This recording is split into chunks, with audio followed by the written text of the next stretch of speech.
This program is brought to you by Newsworks in cooperation with Eau Claire County. This program is simulcast on WRFP-LP 101.9. I call to order this regular meeting of the Eau Claire County Board of Supervisors on Tuesday, May the 15th, 2018. Supervisors, please rise for the Pledge of Allegiance and the Liberty Pledge. I pledge allegiance to the flag of the United States of America and to the republic for which it stands, one nation, under God, indivisible, with liberty and justice for all. On May the 1st, our colleague and friend John Ritchie passed away. This evening we'll spend just a moment in silent reflection in his memory and in his honor. John was a person of great wit and wisdom and experience, and he will be sorely missed. So I invite you, my fellow supervisors, to a moment of reflection.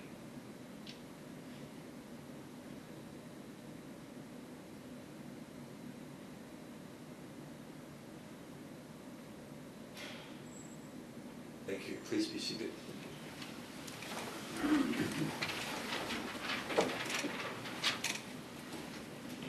The next item on our agenda is the roll call. Please take your pads and mark your presence. If it's working. Okay. Doesn't seem. Did you try?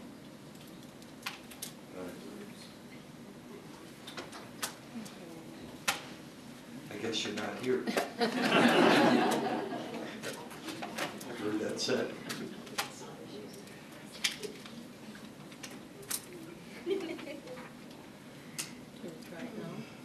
Okay, let's do it now, please.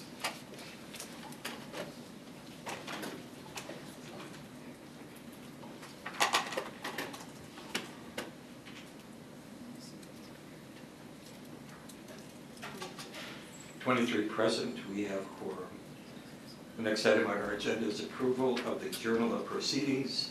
Is there a motion? Motion from Supervisor Leary. Is there a second? Supervisor Bourgeois. Are there any questions, additions, deletions regarding the Journal of Proceedings? Seeing none, we'll do this by voice vote. All those in favor of approval indicate by saying aye. Aye. Those opposed by nay. It is unanimous. Thank you. The next item on our agenda is public comment. We have one person who is here to offer public comment. Sarah Ferber, please come forward.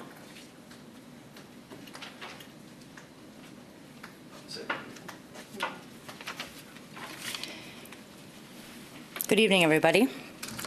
My name is Sarah Ferber. I am a social work student at UW Eau Claire. I am also a person with lived experience with recovery from mental illness and substance use disorder, as well as reentry from incarceration.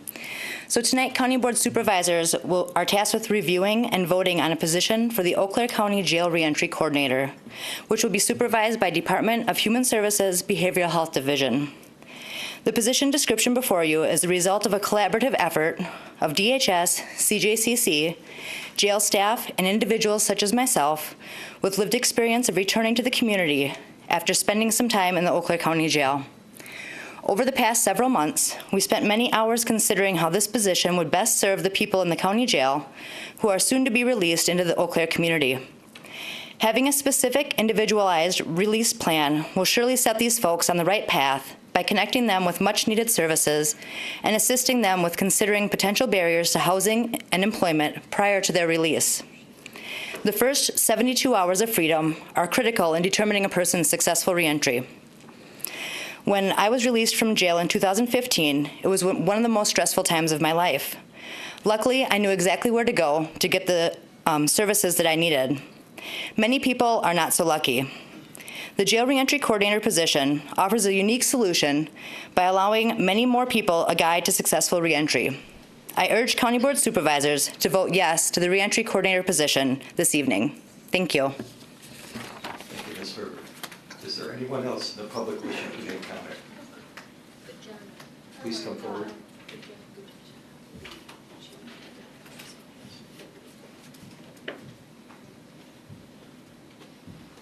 Please identify yourself Kelly Ware. to the board. Oh, Kelly Ware.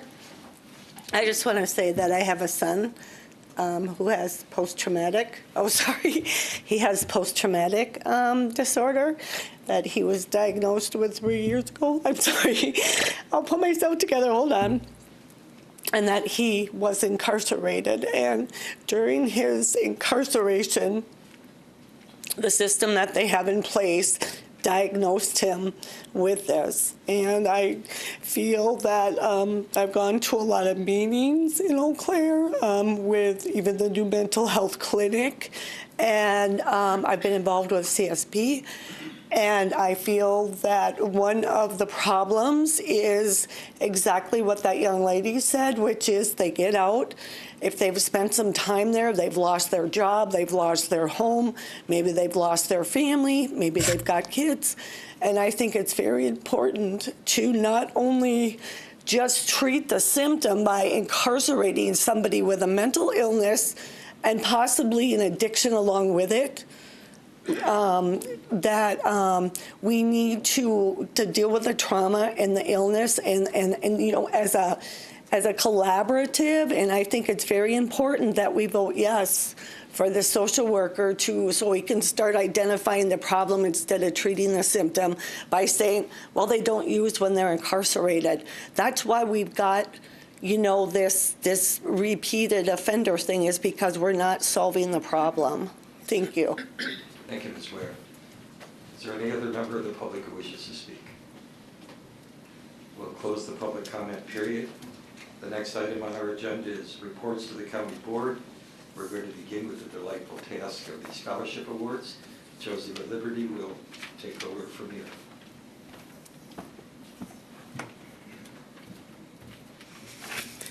Good evening. My name is Josie. I am the co-chair of the Eau Claire County Scholarship Fund Committee. 2018 marks the Scholarship Fund's 27th year. The Scholarship Committee is made up of 20 regular and events-only members who are county employees, and we work to raise funds year-round by hosting a variety of fundraising activities and events. We are very pleased that this year we were able to increase our scholarship award from $600 to $700. Including tonight's awards, the Eau Claire County Employee Scholarship Fund has presented 256 scholarships totaling $154,800. The overall number of scholarship awards varies from year to year, depending on the total number of eligible applicants and the amount of available funding. This year, we had a record number of applicants at 27.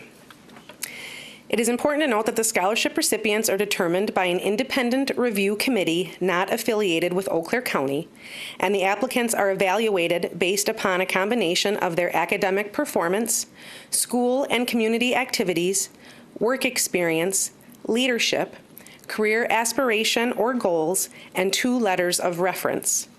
Applicants must maintain a minimum of a 3.0 GPA to qualify and must be the child of a permanent employee with at least 1 year of service to Eau Claire County. Tonight, we are pleased to present scholarships for the 2018-2019 academic year to 12 worthy recipients.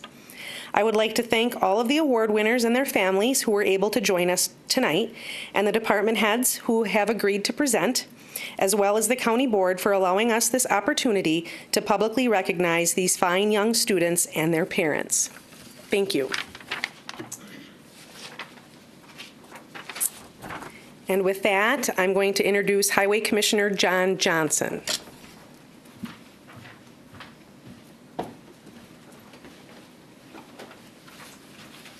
Good evening.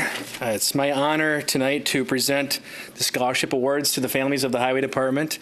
Tonight, 2 families are here and 2 others were not able to attend due to conflicts, but I can embarrass them since they're not here after I get done with those that are here tonight. So first up is Michaela Kolping, and with her tonight is her dad, Kurt, and mom, Cindy. Michaela, at an early age, was born for sports, and she was very athletic, very determined, and it's an amazing list of accomplishments that she's had through years. But then she ran into some adversity, and tore her ACL and meniscus in both knees. So being so passionate about sports and having that happen through Michaela for a hurdle there, but what really struck me the most was to see what happened through that trial and that adversity in her life. She went through some therapy, found some purpose, and focused in on what she wanted to do is become a physical therapist. So it's very impressive, and her other characteristic is to help people in her community. So she wants to take that new purpose and goal in life and that journey to become a physical therapist, couple that up with the friendship and family and love she has back home, and help those in her community. So it's amazing to see that, in her transcript is impeccable. I'm very jealous. I've never seen such amazing 4.0s across the board in classes that I never could dream of going through. So Michaela attends the University of La Crosse and is doing amazing. And I know that I can embarrass her dad a little bit now, because I get the pleasure to talk to a staff, and Michaela, your dad is very proud of you. And I had an opportunity to talk to him about that. And as a father of two daughters, it's amazing to see a father's love for his daughter and the proudness that he has for you and what you've accomplished. So with that, it's my pleasure to award you with your scholarship tonight. And good job. Thank you. Yep. Thank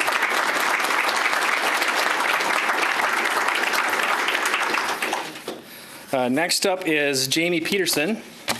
And Jamie is here tonight with her dad, Calvin, and her mom, Velda.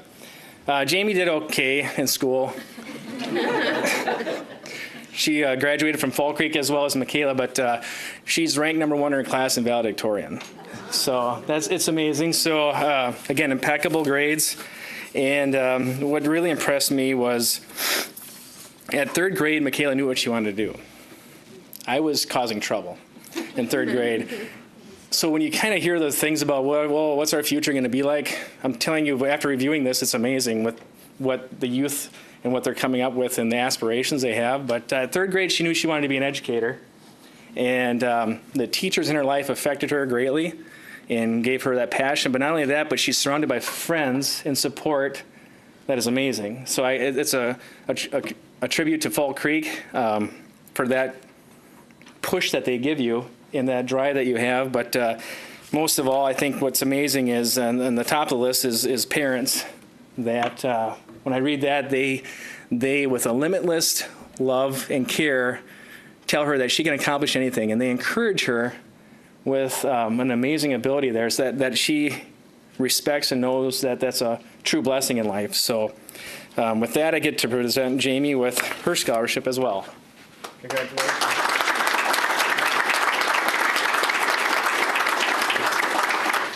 Unable to attend tonight is 2 gentlemen, Michael Carroll and Benjamin Haas.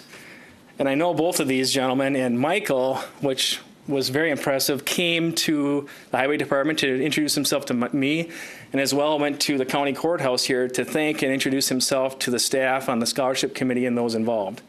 That to me was very impressive as well. He's a weightlifter, very big guy, and very involved in athletics. And Benjamin Haas, I was able to help him get his Eagle Scout award and work on a project with him. So great future and great people at the Highway Department and all around. So thank you very much.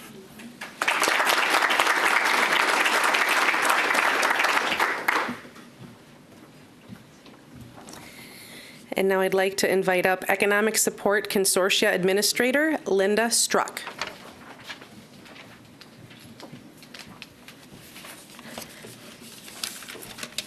I just want to mirror what was said earlier. It's incredible reading through these, the talents of these scholarships. The first individual with Human Services that's up for this award tonight is Kaylee Brown. Her mother is Julie Brown, who's been a social worker with Eau Claire County Department of Human Services for 21 years. I hope I got that right, Julie.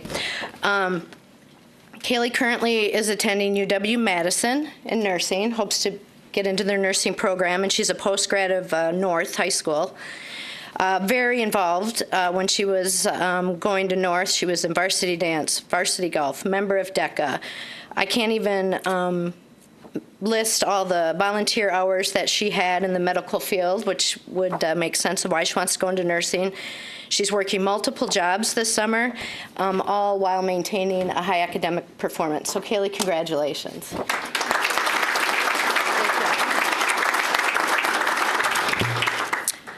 So the second award goes to Kyle Waletsky. Kyle's mother is Jody Waletsky, and she has been a social worker with Human Services with the county for the last 23 years. Kyle currently attends UW Duluth and is a previous grad of Memorial High School. He, too, is working multiple summer jobs, which I just think is incredible. Dean's List, involved in intramural sports at Duluth, National Honor Society. During high school, he was involved in the pep band, basketball, volleyball, again, all while maintaining such awesome grades. And similar to Kaylee, numerous volunteer opportunities. So Kyle, congratulations.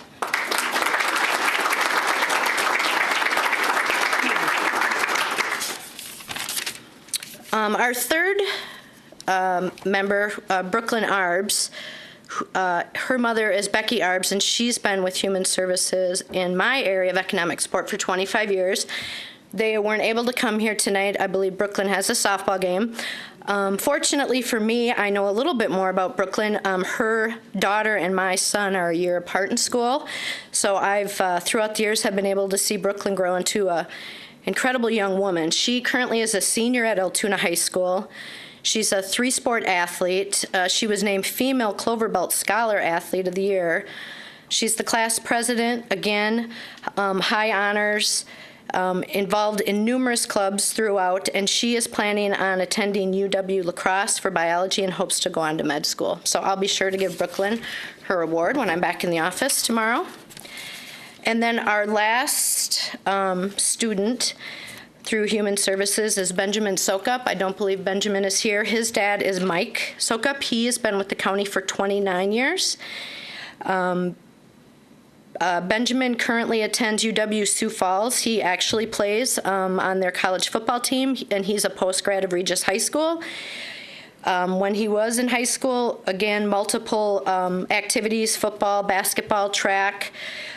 He was also on the math team, like everyone else, volunteering at multiple places, an Eagle Scout, and currently he works at the university as a facilities mentor. So we'll congratulate Benjamin, and I'll make sure that he gets this award. Thanks again.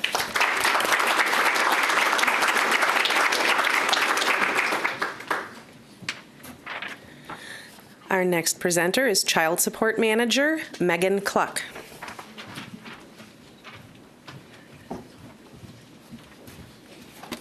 I'm here to talk about Grace Bowie. Grace is here with her parents, Mark and Jody.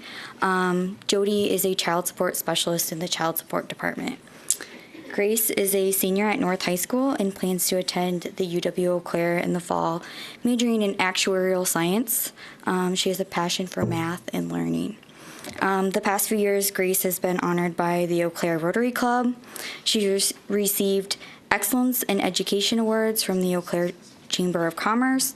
She's received many effort and excellence awards from her teachers. She's also on the honor roll for 4 years in high school while participating in volleyball, volunteering at Feed My People Food Bank, and working part-time.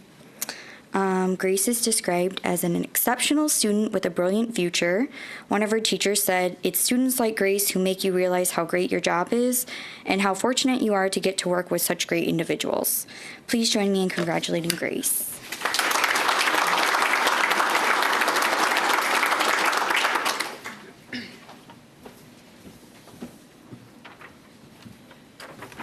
Sheriff Ron Kramer.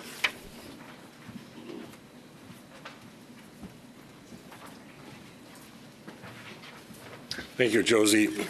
This is really truly an honor for me tonight because Reed, come on up here. This guy's a true gentleman, and reading through the application, Reed has a form of cerebral palsy, but he doesn't see that as a drawback. Come here, buddy. Get up here. You're going to be leading this thing here shortly. Okay. Reed has been involved in 4-H for many years. President, vice president, he's sergeant at arms. And I got to tell you, Mom and Dad, Chad sitting in the back, Chad is an instructor for our department. Chad came on our department, I think it was on my wife and my anniversary in '02, started. And his wife homeschooled this fine gentleman all the way through school. And he's a 3.8 average, number one in his class with Mom and Dad. Aren't you? Yep. Okay. He works at Gordy's, and he's going to the Bible College out in Montana, and he wants to be a pastor. And I say he's a true gentleman, a caring individual, and I'm just proud that we get to give you this award, $700 towards your college, and thank you so much for your hard work. Rick. Thank you. Okay.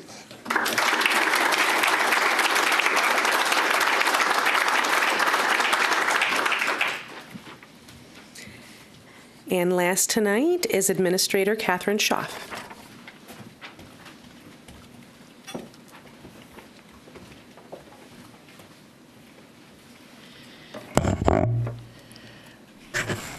Hannah, would you like to come up and join me?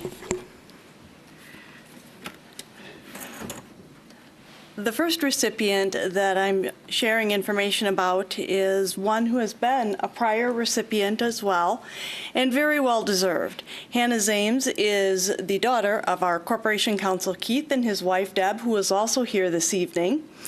Hannah is actually attending Concordia College in Moorhead, Minnesota, and she maintains a high grade point of 3.86 while maintaining a very arduous schedule. When I look at her schedule, it makes me tired.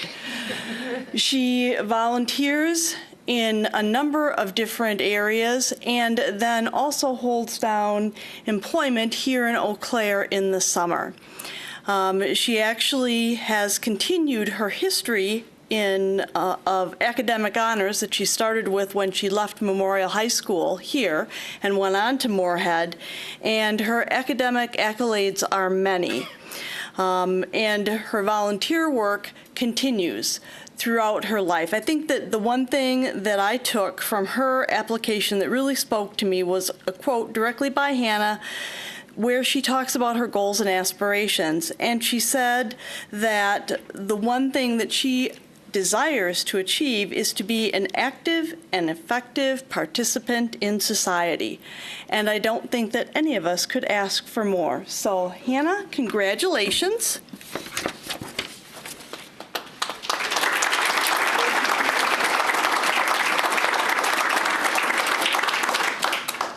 The final individual is Matthew Lyons. He is unable to be here this evening. He is in Platteville, and his mother, Glenda Lyons, who is the county treasurer, is at a cross-country meet for her other children. So, but Matthew wanted to say thank you for honoring him with this award. He is currently attending the University of Wisconsin-Platteville with a degree in integrated marketing. He has a 3.66 grade point average, and he as well does quite a bit of volunteer work and is engaged in his community, both at Platteville and still here at home in Augusta. Matthew has also overcome physical adversity in that he has a chronic, ongoing medical condition that has not stopped him from performing not only at school but continuing to give his all to his community. So we'll be sharing his award with his mother and letting them know about his award. So thank you much.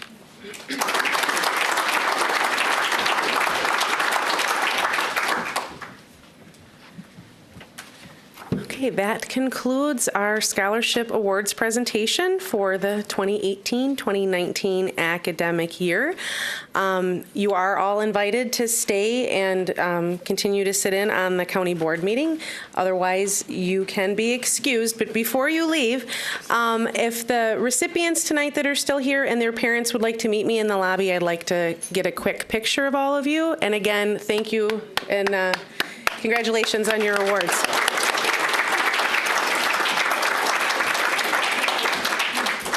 Thank you, Josie. The next item on our agenda is an update from County Administrator Shaw.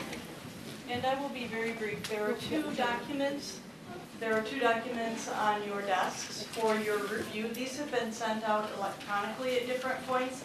The 2018 timeline for strategic planning I offer to you just so that you are aware of what some of our next steps are.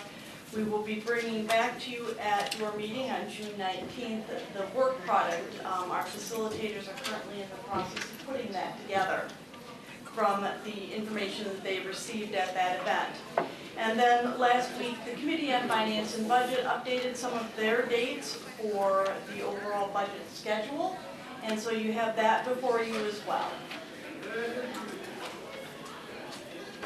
And that is all I have this evening. Oh, okay, I'm surprised. All right.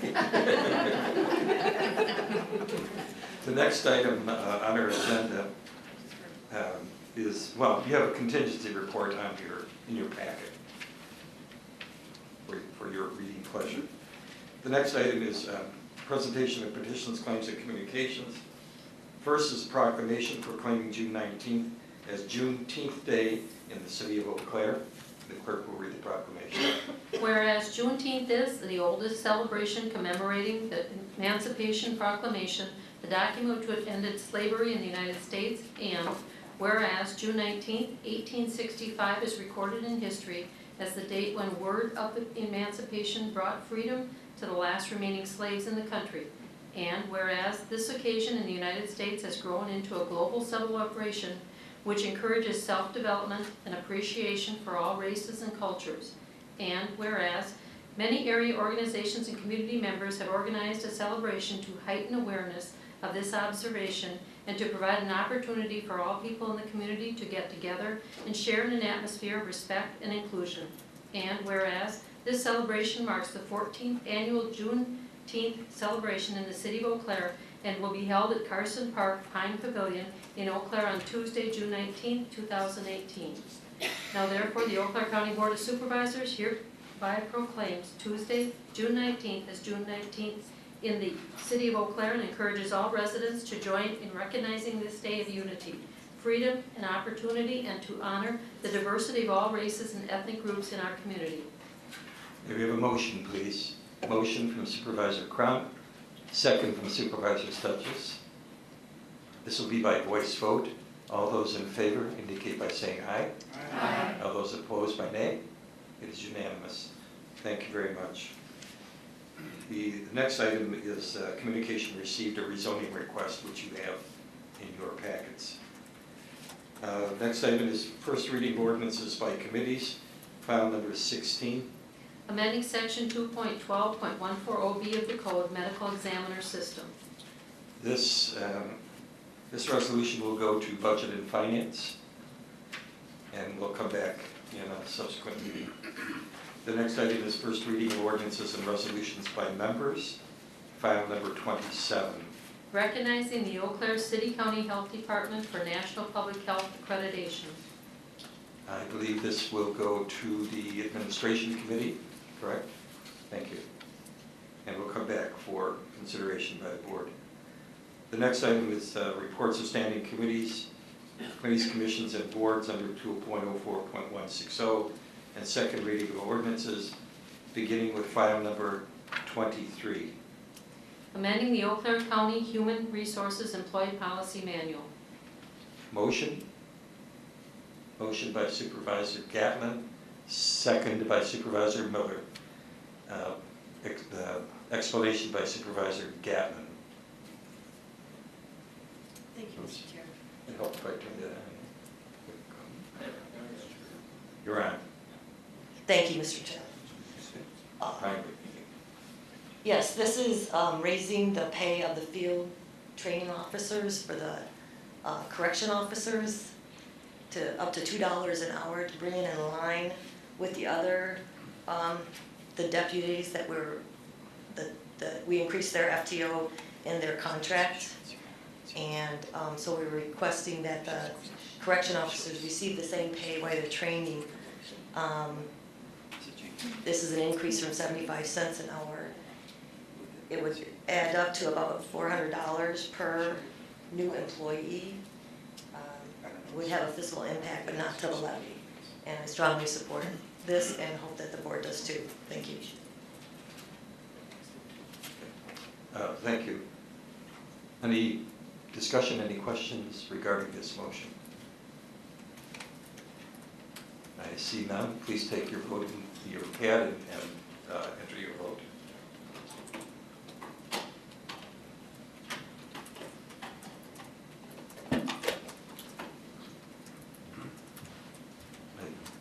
Where's the result? That is 24 yes. It passes unanimously. Thank you very much. The next item is file number 24. Authorizing one FTE social worker position. Motion? Motion by Supervisor Cronk, second by Supervisor Pagonis. Explanation, Supervisor Gatlin. Thank you, Mr. Chair. This is adding a position that we're identifying as an economic support specialist for persons who leave incarceration and from the Eau Claire Jail. It's a 5-year grant offered by the Wisconsin Department of Justice, and we're asking to approve the social worker position for 2 years. It's in the fact sheet there, the cost. Per the testimony by Ms. Ferber and what you see in your fact sheet there, the 4 significant barriers for people who leave incarceration to keep them out of incarceration are pretty evident in those 4 bullet points. And I think what's especially important to know is oftentimes people who are incarcerated, they do have no support system when they leave jail. Oftentimes their families don't even want them around anymore because of the issues. So we strongly support this. I think this is a really positive move for this county as far as social justice and to maybe begin to keep people out of the Eau Claire County Jail. Thank you. Thank you. Is there any discussion or are there any questions? Supervisor Pagonis. Thank you, Mr. Chair. I agree with everything that Supervisor Gatlin said. This is really important. We're at the point now where our current jail, the security part of the jail, is building capacity, and that's an issue. There's a historic issue that not only people leaving the jail, people leaving the prison have very few supports in terms of finding housing, finding adequate employment. And there have been some community groups that have stepped forward, but they don't have the resources to do this. And this grant is just a wonderful opportunity for the county that have not only the resources, but the social workers have the knowledge of where to refer people, which is so much of what is needed is, where to go for medical care, where to go to find adequate housing. So I really encourage support for this, and I think we should all be very proud of the county for having even obtained this grant. Thank you. Supervisor DeLuca. Thank you. I'm in agreement with the position. I think it's it's needed, and I think I just had a couple of questions about the grant. I noticed in 2019 that the medical assistance revenue dropped. In 2018, it's $5,276, and in 2019, it's $4,175. So if the position requires about $85,000, a little bit more than that, in 2018, it's covered by the grant, but will the county have to pick up any lack of funding that the grant might have as it goes forward? Supervisor Gatlin. Any funding that will be coming out of county will be reimbursed by MA. Supervisor DeLuca.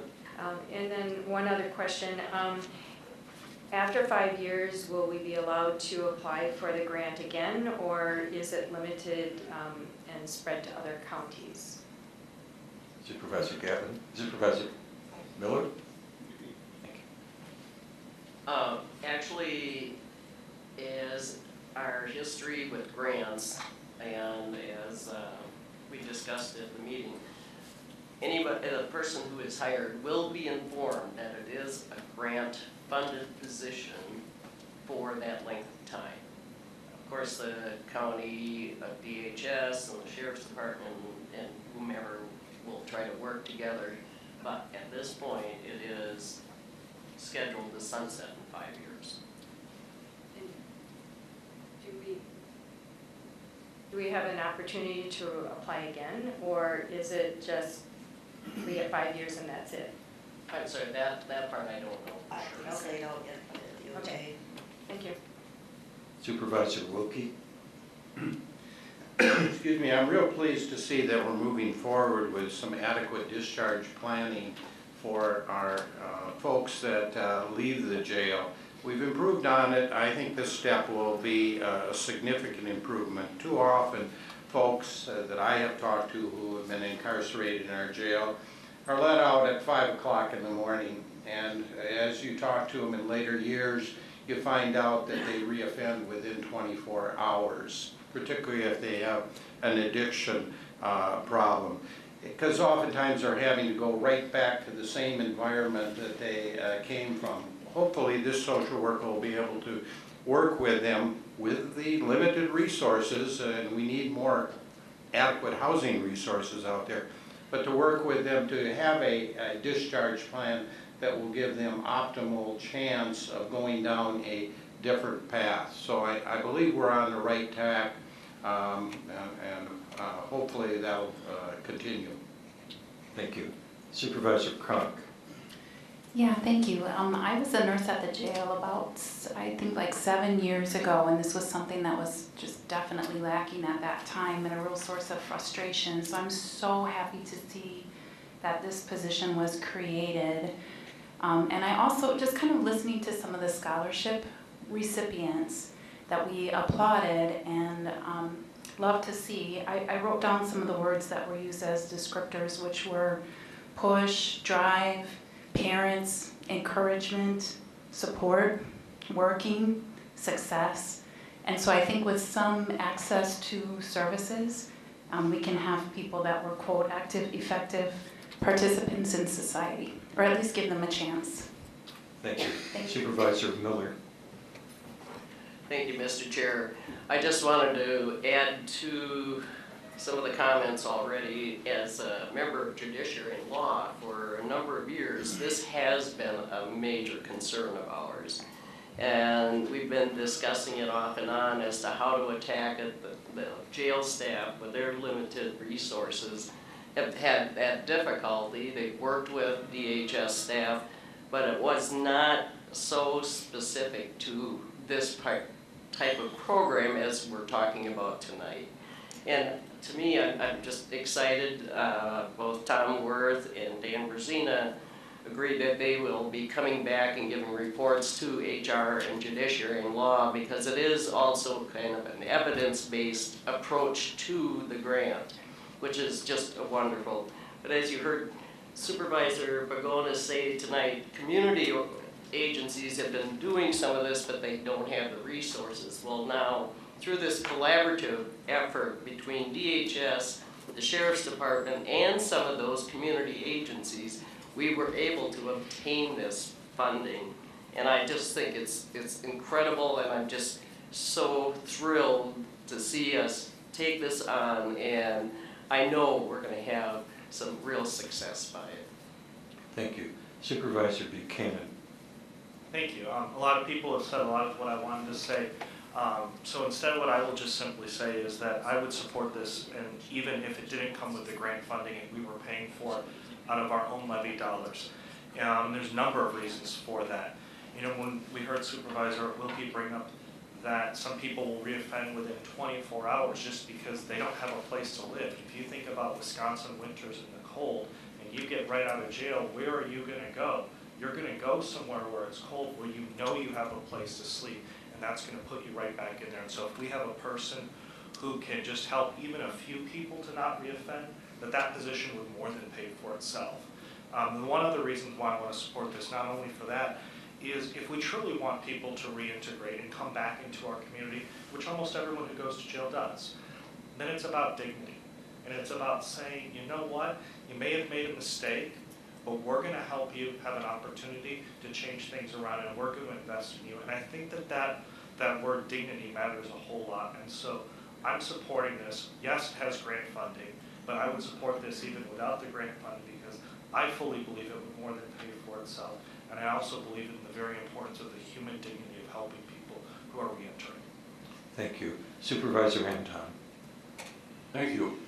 I certainly recognize the importance of this. I think Supervisor Buchanan had some fine words. My question is, are there any resources in the drug court that could be made parallel or in some way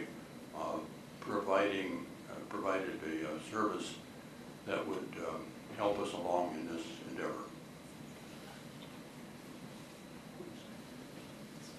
Thank you. I think that from the perspective of how we provide services, I don't know that it would necessarily be through the avenue of the drug court. However, with having the social worker directly working with the individuals who are actually coming out of the jail, they actually have access then to the various resources within Human Services. And actually, not only can they help them with some of the logistical things that the individuals will deal with, but if they need additional services, that social worker can actually get them into the services within the structure of Human Services. So if they need the comprehensive community services or other types of service, they can accurately identify the need and then get them in line with the resource. And that's going to be a better resource than the treatment courts, because the treatment courts is a different avenue for individuals, and it's not necessarily designed for those coming out of the jail. Thank you. Thank you. Supervisor Coffey, did you wish to speak? Yes, I would just like to reinforce what everyone is saying. It is so important that when we have community services available, people know how to connect to them. And I think our at-risk population has less ability to connect. And so I think it's just ultimately so important, and I love what Supervisor Buchanan said. I think it will pay for itself in many ways, monetarily and respect-wise. Thank you. Is there anyone else who wishes to speak to this motion? I see no one wishing to speak. Please take your keypads and vote.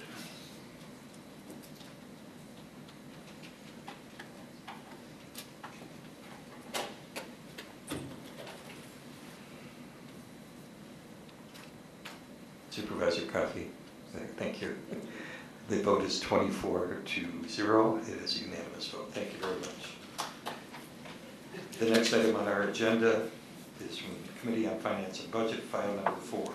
Rescinding that portion of resolution enrolled number R-148-115, requiring that compensation received from the Onyx 7 Mile Creek landfill expansion final negotiated agreement January 2005 be deposited in a non-lapsing fund in the general fund, providing that such compensation will continue to be used for road repair, upgrades, and replacement as set forth in the original resolution. Motion by Supervisor Leary, second by Supervisor Hanning. Supervisor Pagonis, will you speak to this, please? Yes, thank you. This is mostly we should think of it as a housekeeping issue. Most of you are aware the 7 Mile Creek landfill is out on Highway Q, and when the original resolution was adopted, the plan was at that time that all the funds would go into the highway department. But the way it was organized is that it started as a non-lapsing fund in the general fund and then was moved into the highway department. And what we're doing right now is taking out that intermediate step and having it go directly to highway. It's in the highway budget, and it's budgeted for 2018, it's about $175,000. In 2017, it came in a little bit higher than that, but as a practical matter, it's not going to change anything, but it just takes out the intermediate step of going into the general fund. Are there any questions, or is there any further discussion? Seeing none, please take your keypads and vote.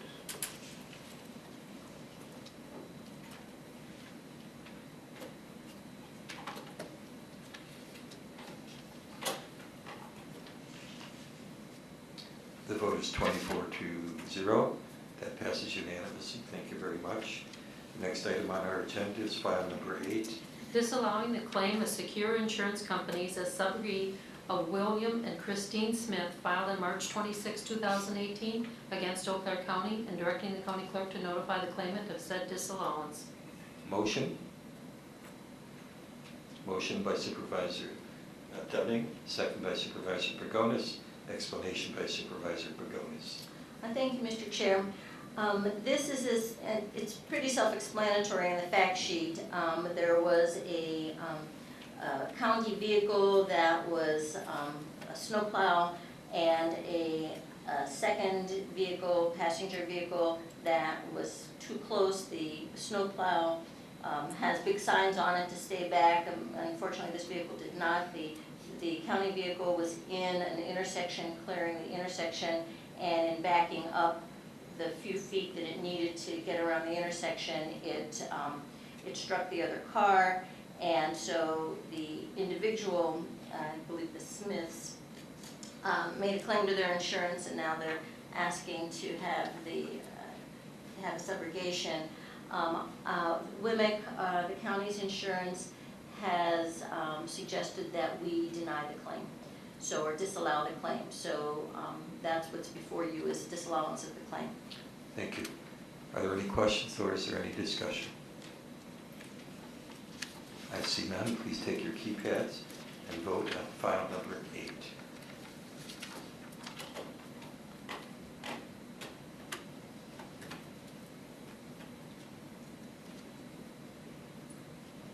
Supervisor Knight.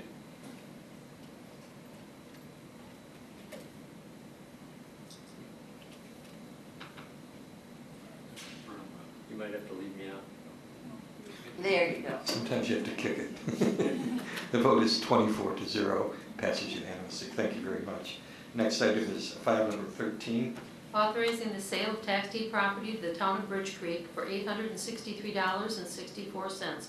Directing Corporation Counsel to prepare a quitclaim deed and the county clerk to execute said quitclaim deed. Motion. Motion by Supervisor Leary, second by Supervisor Lavelle. Explanation by Supervisor Bergonis. Thank you again. Just a word of background for the benefit of the new supervisors. If a property owner does not pay their property taxes for 3 to 3.5 years, the county could then do a taking. It's called a tax deed. And so then the county has that property available for sale. During the collection of taxes, the county pays municipalities as though all of the taxes were collected. So the municipalities are whole, which means when there's a tax deed sale, or a tax deed I should just say, that all of the delinquent taxes are owed directly to the county, which is why the county can do this. By statute, if a property owner wishes to repurchase, to pay the delinquent taxes and the penalties, then by statute, the prior owner has first claim on that property. Also by statute, second claim goes to the municipality that it's in. So the municipality will pay the county the full amount of the delinquent taxes and interest and penalties. So what we have here is the first of two that are on our agenda tonight. This is in the town of Bridge Creek. They have asked to repurchase tax deed property, and by statute, they're going to pay us the full amount, and so that's what we do. So I don't know that we have many choices since it's a statutory direction, but that's your first education on tax deed sales. Yeah, thank you very much for that.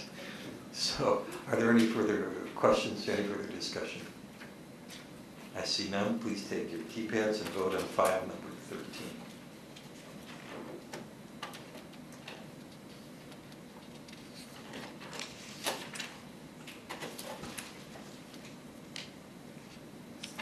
That passes 24 to nothing. Thank you very much. Next item is file number 17, a very similar item. Authorizing the sale of tax deed property to the city of Eau Claire for $4,133.40, directing Corporation Counsel to prepare the quitclaim deed and the county clerk to execute said quitclaim. Motion. Motion by Supervisor Pagonis, second by Supervisor Wilkie. Explanation by, guess who? Supervisor Pagonis. I'll be quick. This is exactly like the one we just had. What's interesting about this, if you look at the picture on page 26, the properties that are going back to the city of Eau Claire is a landlocked piece. It's, if you look at it in an overview, it's all wooded. So that cul-de-sac that looks like it's there in our picture doesn't exist. So this is a landlocked series of parcels. So it's no use to us, and the city of Eau Claire is paying the full amount of what's owed. Is there any further discussion? Are there any questions? I see none. Please take your keypads and vote on file number 17.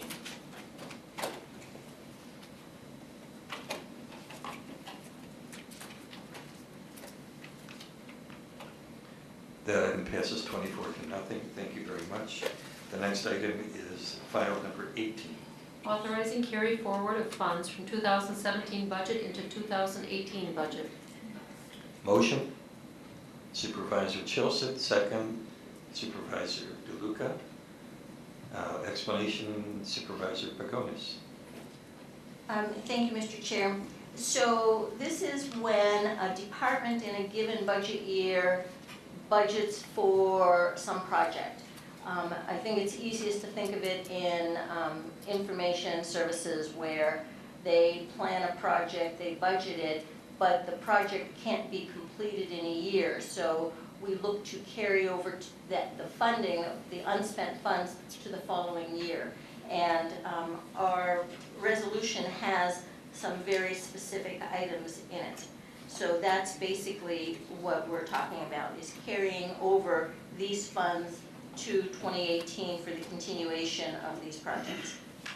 Thank you. Is there any further discussion? Are there any questions?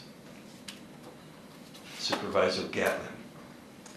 Thank you, Mr. Chair. Just because I am one of those new supervisors, is there a timeline, a protocol, a procedure on how departments do this if they want their funds to carry over to the next fiscal year? Supervisor Pagonis. Thank you. The fact sheet does indicate that there are several elements that need to be satisfied. One is that it started off as being budgeted in a particular year, and that the department has commenced the project. Another critical piece of it is that it's a project that is important and critical to the county. So it would get evaluated by, I would say initially by staff, to determine that this is a project that needs to be carried over. And I mean, again, think about the information services. I mean, equipment sometimes might be slow to arrive. There might be any variety of reasons why things might get delayed.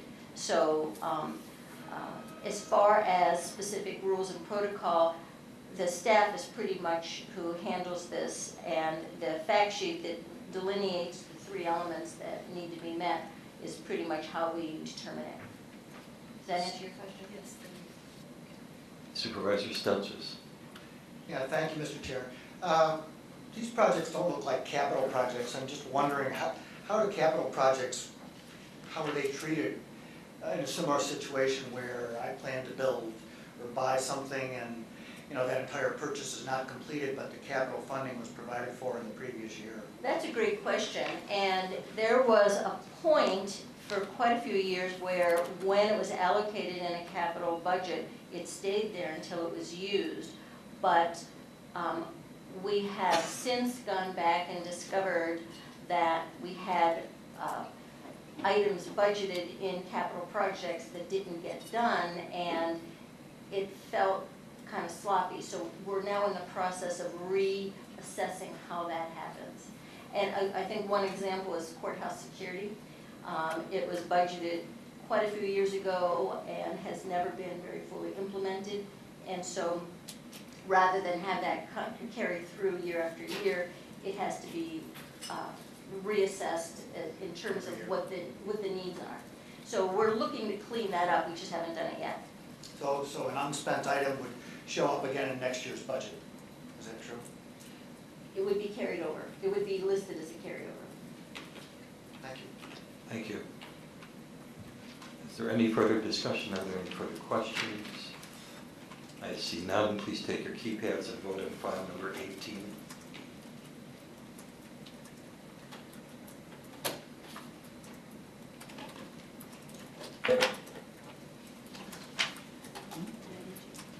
That item passes 24 to nothing. Thank you very much. Next item is file number 20. Authorizing payment of vouchers over $10,000 issued during the month of April 2018. Motion. Supervisor Dunning, second. Supervisor Gatman. Supervisor Pagonis. I don't have any comment. This is the same list we get pretty frequently. Okay. Are there any questions or is there any further discussion? I see none. Please take your keypads and vote on item number 20, file number 20.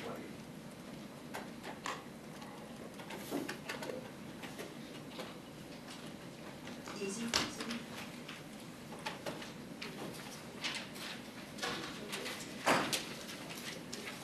Supervisor Neiman.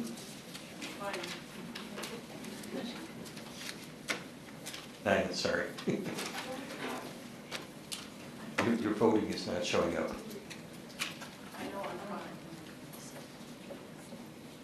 But the button isn't working? Oh, okay, thank you. That vote is 24 to nothing, and that item passes. Thank you very much. We've reached the end of our agenda. This meeting is adjourned.